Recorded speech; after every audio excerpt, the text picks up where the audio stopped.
Je suis professeur Magaye Seck, professeur de sociologie, professeur émérite.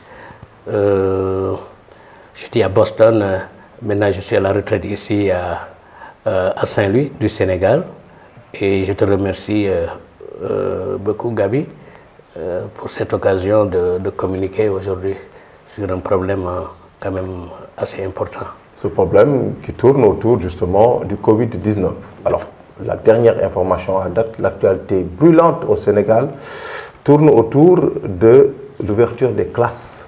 Alors, vous êtes professeur, le hasard fait bien les choses. Qu'est-ce que vous en pensez?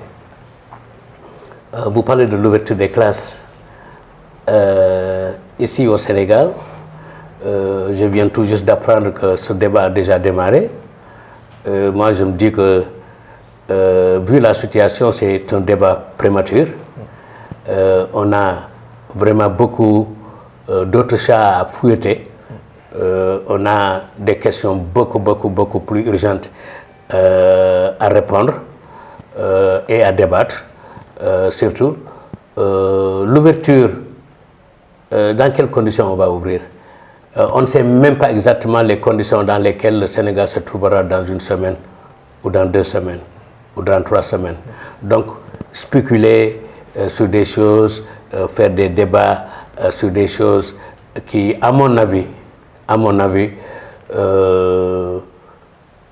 n'aident pas beaucoup la situation. Ce qui aide la situation en ce moment, j'aurais préféré que les étudiants, les enseignants et l'établissement secondaire, primaire, universitaire se concentrent chez eux sur le curriculum qui actuellement dépend du temps. Évidemment, le temps est un facteur très important, mais je pense que vu la technologie, il n'y a pas une perte de temps. Vu la technologie, on peut toujours faire du travail. Je ne parle même pas de rattrapage, parce qu'ici, on n'a absolument rien à rattraper. C'est le monde entier qui est en crise, parce que toutes les universités du monde sont fermées. Donc pourquoi essayer de débattre l'impossible et d'aller dans des conditions et mettre tout le monde à risque? Vous vous rendez compte, si on ouvre les universités et que le virus est toujours là, vous vous rendez compte comment ça va se répandre dans les campus? Vous savez les conséquences extrêmement graves si on fait cette erreur. On a déjà fait assez d'erreurs. Bon, le monde entier, l'Amérique, l'Europe y compris. C'est-à-dire on ne prévoit pas les choses au moment où il le faut. Comme les Américains le disent, prevention is the best medicine. La prévention, c'est la meilleure médecine. Il faut prévenir les choses. Nous sommes actuellement dans un combat où, si on ne prévoit pas bien les choses et qu'on continue à faire les mêmes erreurs que nous avons faites, par exemple, on a retardé à fermer les aéroports, on a retardé à confiner les gens, et tous ces retardements vont nous taper là-dessus parce que ça fait compter des morts. Et je pense que c'est un débat prématuré. N'essayons pas de fixer une date qui n'a aucun sens. Il n'y a même pas de logique ici pour parler d'ouverture, à mon avis. Professeur, le coronavirus se présente sous plusieurs facettes, sous plusieurs formes, mais aussi constitue un problème quand même à plusieurs inconnus. Alors aujourd'hui, est-ce qu'on a suffisamment, selon vous, parlé, épilogué autour justement de la prise en charge sociologique? C'est une très bonne question. Je dirais non. L'aspect sociologique du problème, il faut se dire que c'est un aspect scientifique. Évidemment, quand on parle de médecine, on parle de la science pure. Mais la médecine, les médecins, les sages-femmes, les infirmiers, on peut tous les féliciter pour le travail qu'ils ont déjà fait. Ils sont, comme on le dit, au front line. Et ils sont plus affectés émotionnellement, physiquement, mentalement. Et pour cela, le monde entier doit remercier ce corps de métier. Mais les sociologues, mais moi je dirais que les sociologues viennent tout juste après, parce que ce que nous avons actuellement à travers le monde, c'est des crises sociologiques, des crises de comportement. Pour contrôler le virus, on parle de comportement. Évidemment, il y a toujours l'aspect politique derrière, il y a l'aspect économique derrière, mais les comportements, c'est là où les sociologues devaient venir à temps. Il y en a qui le font, mais il n'y en a pas assez, pour mieux assister le corps médical, pour mieux assister les administratifs politiques pour prendre des décisions. Et l'exemple qu'on parlait tout de suite, là, le fait d'ouvrir les universités pendant que nous sommes en pleine pandémie, mais ça, les sociologues devaient se lever, les premières pour dire non, est-ce que vous savez ce que vous faites? Sur quelle base voulez-vous ouvrir ces choses? Et il leur faut collaborer directement avec les médecins. Et en effet, il y a un métier qui ici en Afrique, on n'a pas beaucoup trop prêté d'attention, c'est la sociologie médicale. En Amérique, la sociologie médicale existe. Dans les grandes universités, les docteurs vont en classe pour apprendre les complexités des épidémies, les complexités des pandémies, les situations dans les hôpitaux, et ainsi de suite. Où sont les sociologues dans ce cas-là? Autrement dit, la prise en charge, en tout cas dans notre pays, ne doit pas seulement être médicale. Ce n'est pas seulement médical, c'est politique, c'est sociologique, c'est économique, avant d'être même médical. La prise en charge, on ne doit pas vraiment, je ne voulais pas dire emmerder les médecins, mais c'est un mot un peu vulgaire, mais ils ont d'autres chats à fouetter. Les prises en charge, ce n'est pas le travail du médecin, c'est le travail de l'administrateur qui doit avoir des soins, qui doit céder la place, qui va payer, qui ne va pas payer, combien de temps tu vas rester et tout ça. C'est vrai que le docteur a son mot là-dessus, mais ce n'est pas sa préoccupation principale. Sa préoccupation principale, c'est de guérir. C'est de guérir. On ne doit pas pousser les médecins à prendre des décisions politiques qui, je ne dirais pas que ça ne les concerne pas, mais ce n'est pas leur priorité, ce n'est pas leur job. Mais ce qu'on constate, c'est que le corps médical, les médecins, sont obligés de monter au créneau, justement, pour étaler un peu leurs difficultés, notamment, justement, par rapport à la faiblesse du plateau médical, du plateau technique.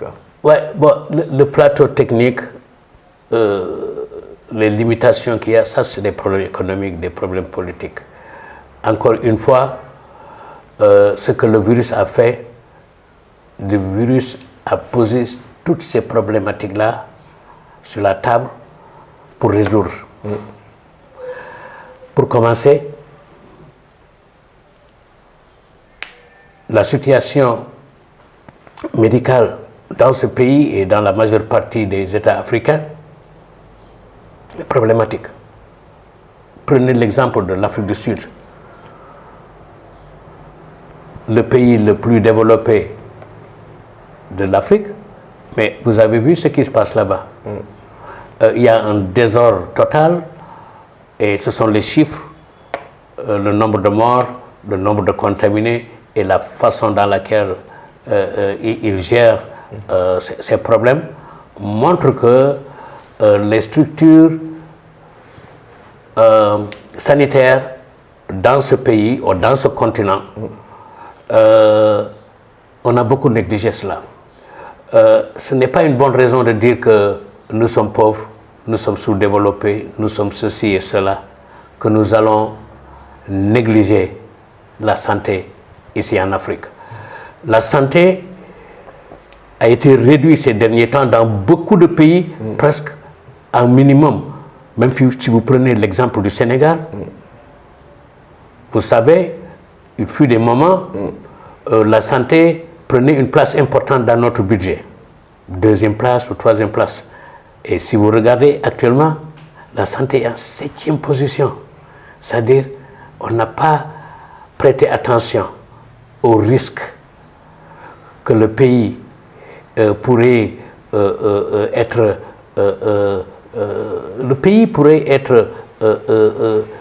économiquement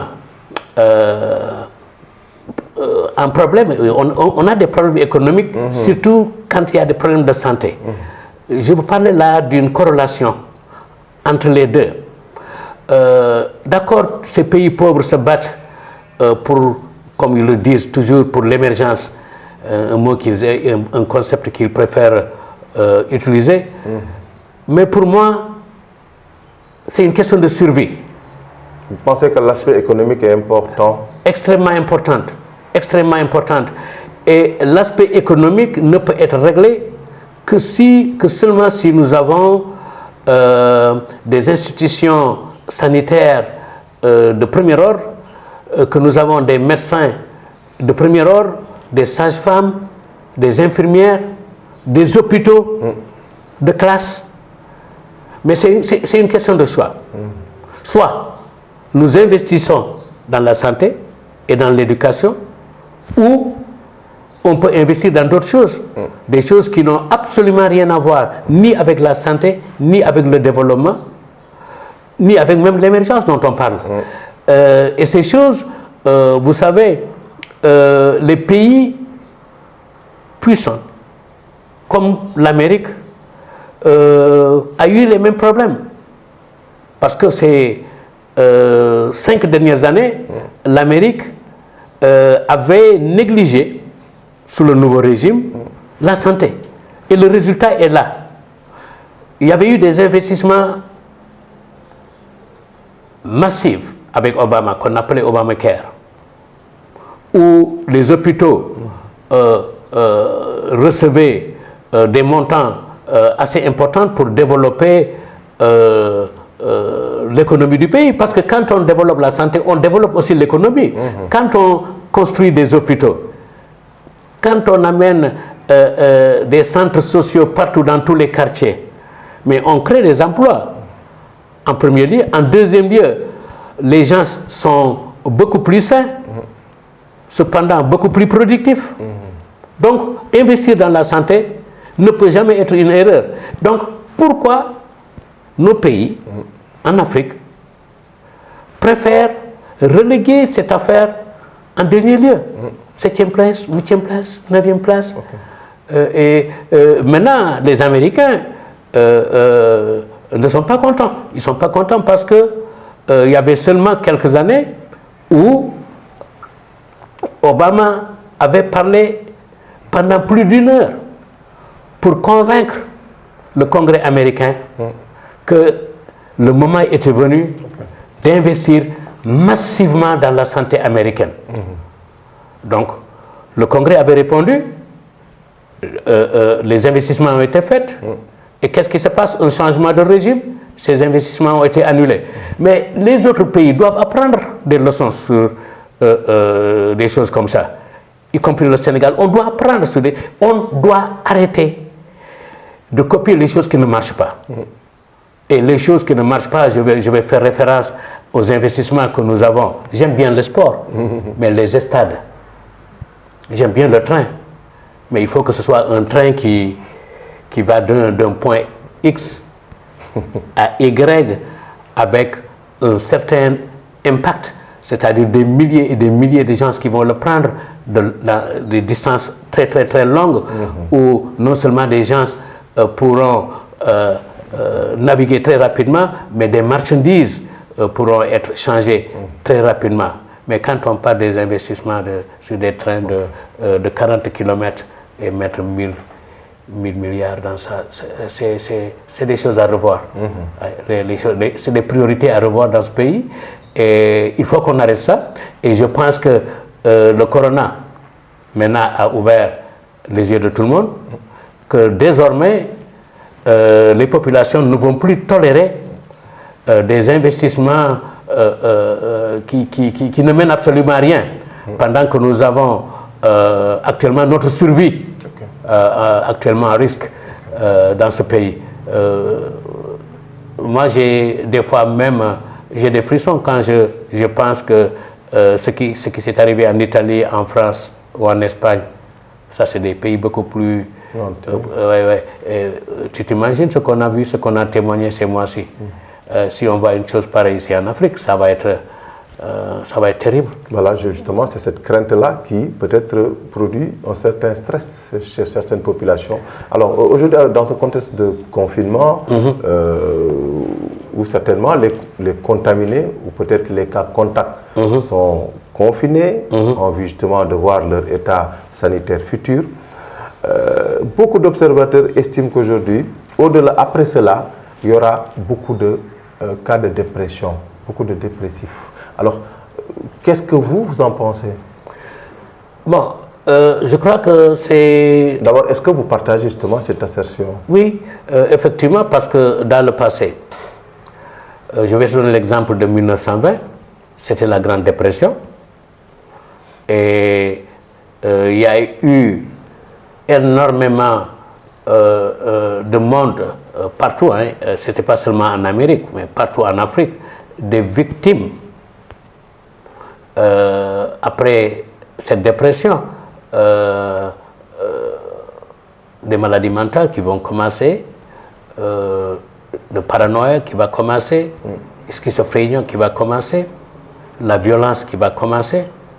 Mais tout ça, derrière tout ça, c'est la pauvreté qui va commencer. La pauvreté est au centre de tout cela. Le stress que cause cette pandémie pourrait se résoudre sociologiquement à une bombe de pauvreté. Cette pauvreté, je crois que malheureusement, si on ne réfléchit pas beaucoup, pourrait même créer une industrie. Parce qu'à chaque fois qu'il y a des pauvres, ce qui est très malheureux, il y en aura des inégalités qui vont se multiplier et tu verras des milliardaires qui vont naître. À chaque fois que ces situations se créent, et ça a été le cas en 1929 pendant la Grande Dépression, et il y en a beaucoup qui parlent de dépression aussi cette fois-ci, parce que les plus optimistes, ils parlent de récession. Moi, je pense qu'on va dépasser une récession. Parce qu'une récession, les économistes disent que tu as une récession quand tu as 20% de chômage, mais l'Afrique est à 25% de chômage, 30% de chômage. L'Afrique est en récession depuis une belle lurette. Depuis des décennies, on est en récession. On a eu, prendre le cas du Sénégal, le phénomène de Bursa-Bursa. Pour certains, on pensait que c'est la folie quand quelqu'un qui prend un bateau pour aller en Europe avec 50% de chances de survie. Certains disent que c'est suicidaire, mais d'autres disent que bon, c'est pas suicidaire, ils n'ont pas le choix. Ils n'ont pas le choix parce qu'ils ne veulent pas mourir de pauvreté. La pauvreté tue. La pauvreté tue plus que le virus. La pauvreté tue plus que les accidents d'automobile. La pauvreté tue plus que toutes ces grandes maladies-là, ces grosses maladies que nous avons, le diabète, la tuberculose réunies. Mais ça, c'est des maladies souvent des pauvres. Et malheureusement, ce virus va s'y ajouter. Donc nous aurons des gens qui, économiquement parlant, étaient quand même bien portants, et qu'après cette expérience, ils ne le seront plus. Peut-être certaines entreprises aussi. Évidemment, il y aura des entreprises qui vont s'effacer. Mais il y aura aussi des entreprises qui vont naître. Quand on parle des entreprises qui vont pouvoir renaître après cette expérience, je pense qu'il faut d'abord parler de la volonté politique qui va décider quel genre d'entreprise nous allons avoir. Et aussi, où est-ce qu'on va mettre le paquet pour amener la jeunesse à travailler. Quel genre d'entreprise? Je vais te donner l'exemple. Quand vous allez à Dakar et vous voyez des centaines de milliers de jeunes dans les rues de Dakar qui n'ont rien à faire. Des fois, ils sont là pour te vendre une serviette ou bien un couteau, ou parce que ils n'arrivent pas à joindre les deux bouts. Voilà les vrais pauvres. Ce type de pauvres que l'État et les entreprises peuvent répondre à leurs besoins si et seulement si ils décident politiquement de s'organiser. S'organiser comment? On peut récupérer tous ces jeunes. On peut les faire sortir de Dakar. On peut les former dans l'agriculture, dans la pêche, dans l'élevage. Si bien que beaucoup d'entre eux n'ont pas assez d'éducation, mais attendez, si vous lisez Cheikh Anta Diop dans ses œuvres,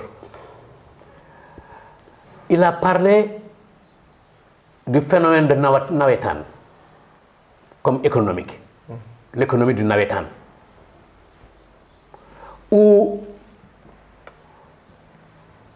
des gens qui n'avaient pas beaucoup,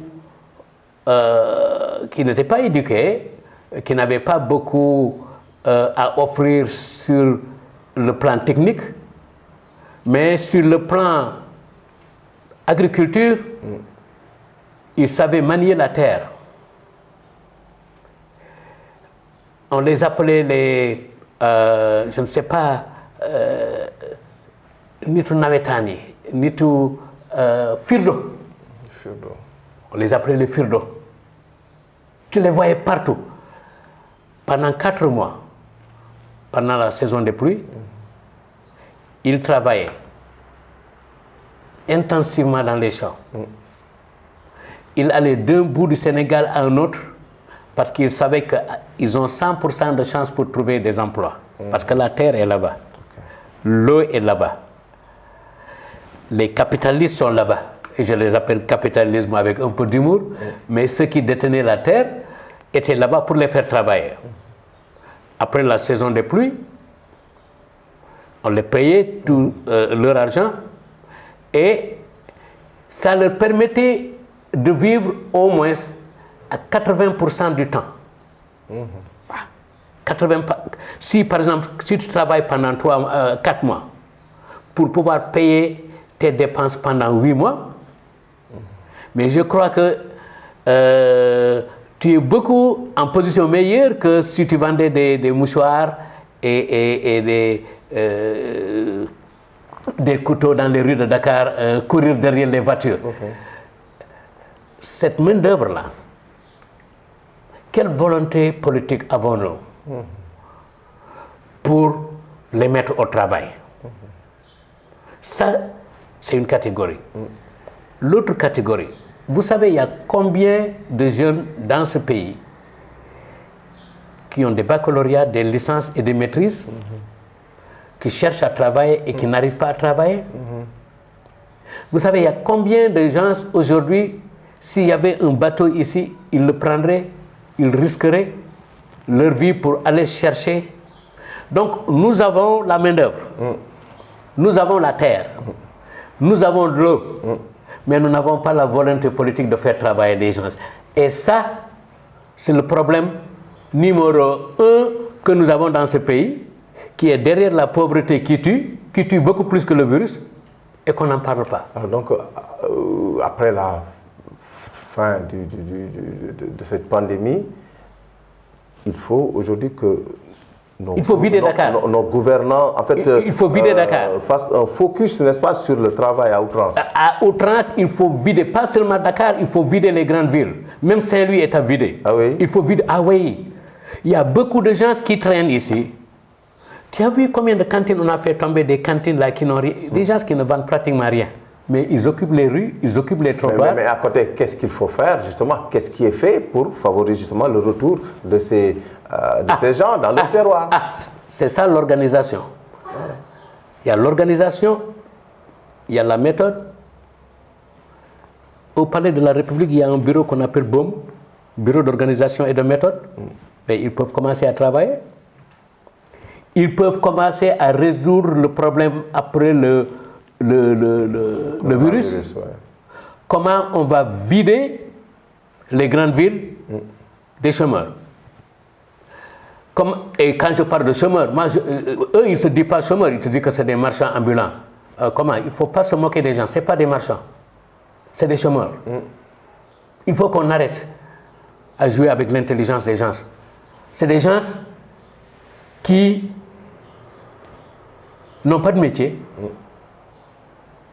qui ne savent pas lire, qui ne savent pas écrire, mais qui savent faire quelque chose si on leur donne quelque chose à faire. Et cette quelque chose à faire, ce n'est pas à Dakar, à Saint-Louis, à Thiès que tu vas trouver ça. Tu vas dans la brousse. La brousse est là, abandonnée par tout le monde. Et c'est là où se trouve la richesse actuellement. La richesse de l'Afrique, c'est dans la brousse. Ce n'est plus dans les villes. Vous vous rendez compte? Ce problème a trop perduré. Ce problème a commencé depuis Senghor. Depuis Senghor, l'exode rural avait commencé. Depuis Senghor, les paysans ont laissé les villages pour se retrouver dans les grandes villes, alors que les grandes villes n'ont rien à leur offrir. Les entreprises n'ont pas besoin d'eux, l'État n'a pas besoin d'eux, mais ils sont là et ils chôment, ils passent le temps. Et c'est extraordinaire que ça a duré 60 ans maintenant. C'est peut-être pourquoi l'essentiel des cas de contaminés se retrouvent, n'est-ce pas, en milieu urbain, parce que justement, dans la brousse, ou en tout cas dans le monde rural, pratiquement, il n'y a plus personne. Donc, il n'y a pas de cas. Là-bas aussi, on n'en a pas encore remarqué au Sénégal.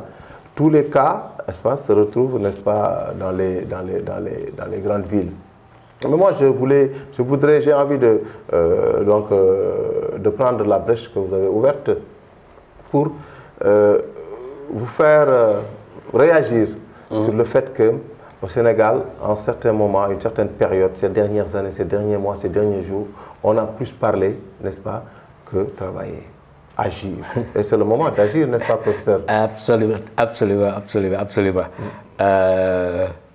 Le Sénégalais sait parler. Ah oui.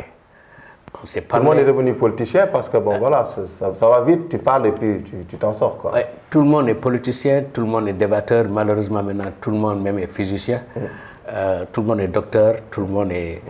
tu sais, il faut qu'on arrête. Le moment de parler sérieusement est venu. Le moment de dire la vérité. Et là, on va conclure, hein? Oui. Le moment de dire la vérité est venu. Le moment de faire un programme de développement est venu. Je ne parle pas seulement du Sénégal, parce que le développement du Sénégal sans le développement de la Gambie, de la Mauritanie, du Burkina, ce n'est pas un développement. Il faut que les Africains se retrouvent, et il faut que les Africains se retrouvent le plus rapidement possible. Je crois que le virus a amené une opportunité où il ne faut pas manquer. Nous aurons besoin de déconstruire tout ce que nous avons fait jusqu'à maintenant et poser sur la table un modèle, je te dis, révolutionnaire. Il faudrait qu'on s'organise autour de la pêche, il faudrait qu'on s'organise autour de l'agriculture, il faudrait qu'on s'organise autour de la santé et de l'éducation, et le plus rapidement possible. On n'a pas de choix. Et il faudrait qu'on commence à faire de sorte qu'on ne dépendra plus de l'étranger pour les médicaments, pour le lait, pour le riz. Ça, c'est des choses que seul le virus est parvenu à le faire, c'est-à-dire mettre tout sur la table. Et non seulement c'est possible, Mais ça peut se faire très très vite. Parce que je crois que la volonté politique peut naître actuellement. Okay? On ne peut plus se cacher maintenant. Parce qu'on sait que peut-être beaucoup de gens qui ont besoin de médicaments, et quand on leur dira que leurs médicaments, on ne peut plus leur donner ces médicaments parce que ça vient de l'étranger et que les étrangers veulent s'en servir eux-mêmes, ils ne vont pas donner leurs médicaments. Ainsi de suite, ainsi de suite, ainsi de suite. Tu sais combien de choses on utilise tous les jours et on n'a jamais pensé que nous ne sommes pas capables de faire ces choses alors que la capacité est là? Un paradoxe. Nous avons des ingénieurs, nous avons des biologistes, nous avons des techniciens dans tous les domaines, partout dans le monde, des Sénégalais qui créent des choses, qui inventent des choses, qui font des choses, mais on ne les a jamais organisés, on ne les a jamais encouragés, on ne les a jamais financés à faire quoi que ce soit. On les a toujours fait croire que, ok, la France est là, la Chine est là, l'Amérique est là pour nous servir des choses. Il faut que ça arrête. Il faut que ça arrête et que ça arrête très rapidement. Autre chose, il faudrait qu'on se débarrasse de ces frontières. Moi, j'ai entendu parler, bon, les Guinéens maintenant qui vont nous amener le machin, les Maliens, non, on est en Afrique. Vous savez une chose, le Sénégal ne va pas se débarrasser du virus tant que le virus n'est pas sorti de l'Afrique. Point final. Et que tous les Africains pensent ainsi.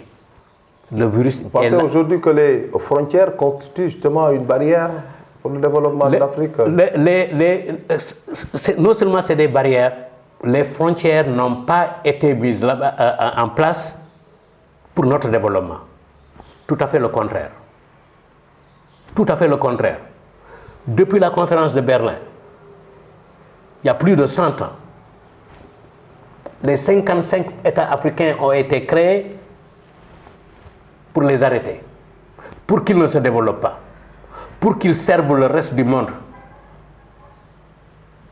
Mais cette conférence de Berlin, qui avait stratifié l'Afrique, une conférence qui s'est tenue en Europe, à Berlin, avec la participation des Français, des Italiens, des Allemands, des Russes, des Espagnols, mais ils ont bien parlé. Ils étaient enfermés pendant 1 mois pour parler que de l'Afrique. Rien que de l'Afrique. C'est en ce moment qu'ils ont décidé de le couper en 55 pièces. Mais qu'est-ce qu'ils ont fait de ces 55 pièces? Ils se sont développés avec ces 55 pièces d'Afrique. Mais le Sénégal est une seule pièce dans ce jeu. Et pourquoi on maintient ces pièces? Vous croyez que le Sénégal va sortir de cette stagnation politique, stagnation sociale, sans le Mali, ou sans la Mauritanie, ou sans la Guinée? Ensemble, ils peuvent sortir. Mais chacun, même quand... bon, ne touche pas à mon poisson, c'est mon poisson. Oh non, ne touche pas à mon frontière, ça, ce sont tes virus. Mais il faut arrêter. On ne peut pas continuer à regarder les pays à côté, nos pays frères, comme des obstacles, comme des parasites, comme des ennemis. Il faut que l'Afrique se débarrasse de ça. Il y avait de grands messieurs qui avaient compris cela dès le départ. Kwame Nkrumah avait compris ça.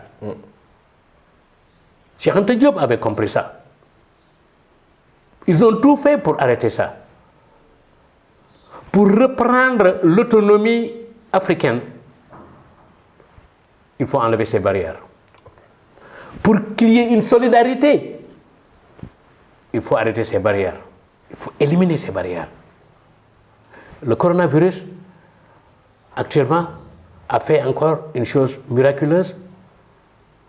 Si on ne fait pas attention, vous allez voir qu'il y aura des pays qui vont commencer à cause de ça, alors que ça doit être tout à fait le contraire. Ce n'est pas le moment de se cogner. C'est le moment de venir ensemble, de travailler ensemble, de développer ensemble pour demander, non pour demander, mais pour être souverain une bonne fois pour toutes. souverain de tout. Peut-être c'est enfin l'heure des grands ensembles. L'heure des grands ensembles, la souveraineté est actuellement là en train de taper à la porte pour nous demander est-ce que nous sommes prêts. Ah oui, l'autonomie est là, en train de taper la porte pour demander aux Africains est-ce que vous êtes prêts. On parle d'autosuffisance, on rêve, chaque fois on continue à rêver, on est autosuffisant à rien du tout, rien. Donc, professeur, le nouvel ordre mondial dont on parle surtout ces derniers temps peut justement être voilà, une réalité si tout le monde voilà, s'y met. Le nouvel ordre mondial intéresse les Européens et les pays développés. Nous devons parler du nouvel ordre africain. D'abord. Le panafricanisme d'abord. Okay. Le panafricanisme d'abord. Il faut qu'on dise aux Africains que oui, maintenant vous êtes respectés. Maintenant vous allez vous asseoir sur la table quand on négocie. Il ne faut pas qu'on continue à parler de G8, de G10, de G20. Mais ça, ce sont les mêmes histoires qu'ils ont fabriquées pendant la conférence de Berlin. Ils sont assis entre eux, ils négocient entre eux, ils se comprennent très bien. Hein?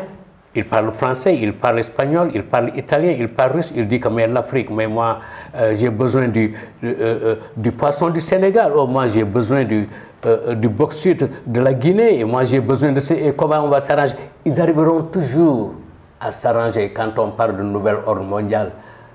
Ok, le capitaliste, c'est exactement où les choses se trouvent. Le communisme, le socialisme, on nous a bombardés avec tout ça. Vous savez ce qu'il faut maintenant pour ces Africains-là? Arrêtons ces histoires, parlons franchement aux populations. Il faut qu'on retourne le pouvoir aux populations africaines. Les solutions appartiennent aux populations. Il ne faut plus que les décisions se fassent dans les grandes villes, dans les capitales, dans les palais, dans les assemblées. Non, non, non. Allez dans les collectivités, allez dans les communautés. Parlez directement aux populations. Dites-leur qu'est-ce qui vous manque. Ils te diront qu'on n'a pas d'école, on n'a pas d'hôpital, on n'a pas d'eau potable, on n'a pas ceci. Vous leur posez la question, qu'est-ce qu'on peut faire pour vous? Ouais, on a du fer à vendre, on a du pétrole à vendre, on a de l'or à vendre, on a du gaz à vendre, on a beaucoup de choses. On a énormément de choses. Mais, paradoxe, on n'a rien. Merci, professeur. Merci.